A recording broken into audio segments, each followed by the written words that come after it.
আমার প্রিয় ছাত্রছাত্রীরা, আশা করি তোমরা ভালো আছো। তো আজকে আমি শুরু করব ক্লাস 7 এর পরিবেশ বিজ্ঞানের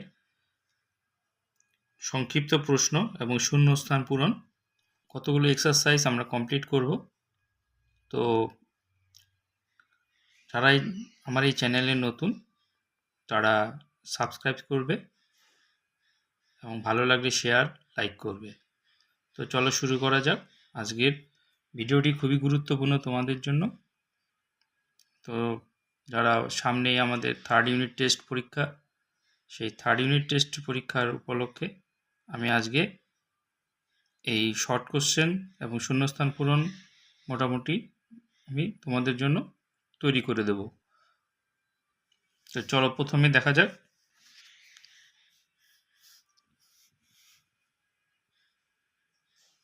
সৌরশক্তির প্রথম প্রশ্ন, সৌরশক্তি রাসায়নিক শক্তিতে রূপান্তরিত হয় সমুদ্রে, মাটিতে, উদ্ভিদ দেহে, প্রাণী দেহে। উত্তর হচ্ছে উদ্ভিদ দেহে।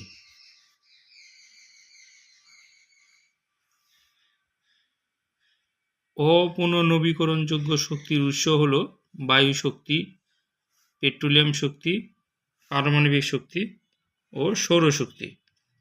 উত্তর হচ্ছে সৌরশক্তি। ঘড়ির যে কোনো একটি কাঁটার গতি হল পর্যাবৃত্ত গতি, সরল দোল গতি, কম্পন এবং দোলন। উত্তর হবে পর্যাবৃত্ত গতি। যে অ্যাসিডের লঘু জলীয় দ্রবণকে ভিনিগার বলা হয় তা হল formic acid, lactic acid, citric acid, acetic acid. উত্তর হবে অ্যাসিটিক অ্যাসিড। মিথাইল অরেঞ্জ একটি নির্দেশক, অ্যাসিড, লবণ, ক্ষার। উত্তর হবে নির্দেশক। শূন্যস্থান পূরণ কর, যে কোনো 5টি দেওয়া রয়েছে। ক্ষারকের জলীয় দ্রবণে ড্যাশ আয়ন থাকে, OH মাইনাস আয়ন থাকে, OH মাইনাস আয়ন থাকে। কোষে লিপিড ভেঙে কি উৎপন্ন হয়? শক্তি উৎপন্ন হয়। উদ্ভিদের উৎস থেকে পাওয়া খাদ্যগুলি প্রধানত ড্যাশ প্রকৃতির হয়, ক্ষারীয় প্রকৃতির হয়। পরমাণুর M কক্ষে সর্বাধিক কতটি ইলেকট্রন থাকতে পারে? উত্তর হবে 18টি ইলেকট্রন থাকতে পারে। মন্দনকে ড্যাশ ত্বরণ বলে? মন্দনকে ঋণাত্মক ত্বরণ বলে,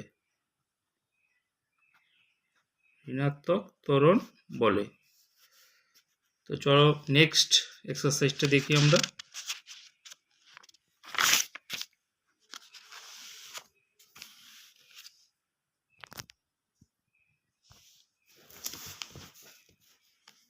নেক্সট এক্সারসাইজ রয়েছে বালিগঞ্জ গভর্নমেন্ট হাই স্কুলের।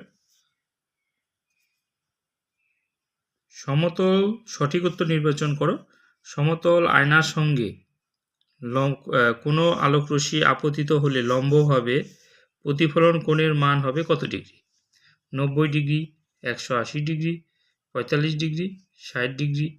তা উত্তর তোমরা জানো, লম্বভাবে যখন কোনো আলোকরশ্মি আপতিত হয় আয়নার উপর, সেটি লম্বভাবে প্রতিফলিত হয়, তার উত্তর হবে 90 ডিগ্রি। রংধনু সৃষ্টির কারণ আলোর নিয়মিত প্রতিফলন, আলোর বিচ্ছুরণ, আলোর বিক্ষিপ্ত প্রতিফলন, আলোর রাসায়নিক পরিবর্তন। আমরা জানি এটি ঘটনা হচ্ছে আলোর বিচ্ছুরণ। সাধারণ খাদ্য লবণের সংকেত কি? Na2Cl, NaCl, NaCl, NaCl দেওয়া আছে, কিন্তু এখানে বানানের ফারাক রয়েছে। তা উত্তর হবে NaCl। এই বানানটা এটা ছোট হাতের হবে, Cl ছোট, C এর পর বড় হাতের, L ছোট হাতে। লোহিত কণিকার গড় আয়ু হলো 100 দিন, 200 দিন, 120 দিন, 20 দিন। উত্তর হবে 120 দিন। শক্তি প্রদানকারী খাদ্য হলো ভিটামিন, জল, খনিজ লবণ, শর্করা। উত্তর হবে শর্করা, যেটা আমাদের শক্তি দেয়। ভেক্টরের উদাহরণ হলো মশা, মাছি, উভয়ই, কোনোটি নয়।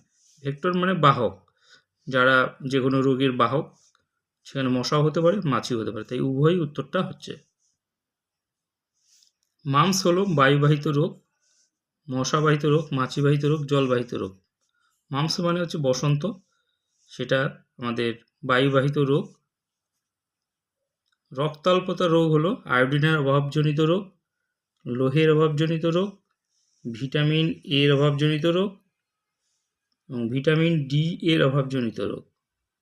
উত্তর হবে লোহের অভাবজনিত রোগ। এটা লোহের অভাব কমে গেলে আমাদের রক্তাল্পতা রোগ হয়ে থাকে। সিলভার নাইট্রেটের সংকেত হলো Ag2NO3, AgNO3(2), AgNO3, AgNO3। এখানে উত্তর হবে এটা, কারণ স্পেলিংটাও একটু দেখতে হবে। AgNO3। কোন পলিমারটি ভঙ্গুর? কোন পলিমারটি ভঙ্গুর? পলিথিন, পিভিসি, মাংসপেশির প্রোটিন, পেট।